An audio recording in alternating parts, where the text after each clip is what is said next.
আমার মারে আর ভাই বোনটিরে আটকায় রাখছে। আমার মা ছাড়া আমার কেউ নাই।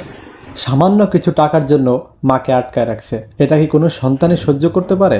ছোট হোক বা বড় হোক, আপনি একটু ভেবে দেখুন তো, যদি আপনার মাকে এরকম সামান্য 1000 টাকার জন্য যদি আটকায় রাখতো, তাহলে আপনি কি করতেন? সম্পূর্ণ ভিডিওটি দেখুন, তাহলে বিষয়টি বুঝতে পারবেন।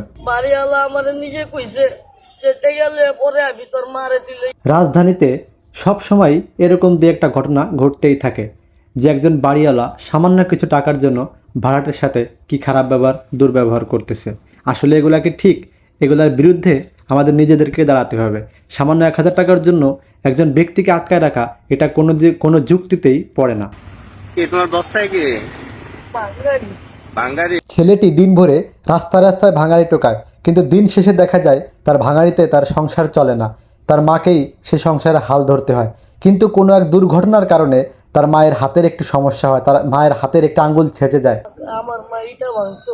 ভাগ্যের কি নির্মম পরিহাস! একটু ভেবে দেখুন তো, আপনার সন্তান যদি এরকম কষ্টে থাকে, তাহলে আপনি কীভাবে সহ্য করতেন? ছেলেটির মা একটা ইটের ভাটায় কাজ করত। ইটের ভাটায় কাজ করতে করতে তার আঙ্গুলটি ছেঁচে যায়। এটা ভাঙতে গিয়া বুড়ি আঙ্গুলের নখ ঠিক চালাইছে। একজন বাড়িওয়ালা যদি এরকম ব্যবহার করে, তাহলে এইসব অসহায় মানুষদের স্থান হবে কোথায়? দিন শেষে এদের কি হবে?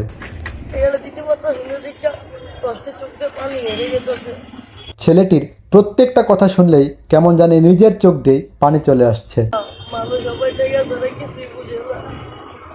রাজধানীর গলিতে গলিতে দেখা যায় এরকম অসহায় ছেলে। কি হবে এদের ভবিষ্যৎ? বাড়িওয়ালা আমার নিজে কইছে যেতে গেলে পরে আমি তোর মারে দিলে গেছি। বাড়িওয়ালার ব্যবহার একজন পশুর থেকেও খারাপ। আপনার মন্তব্যটা বলে যাবেন।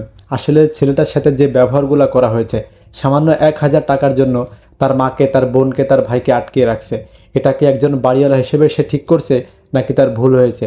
এটা আপনার মন্তব্য, আপনি কমেন্ট বক্সে জানিয়ে যাবেন।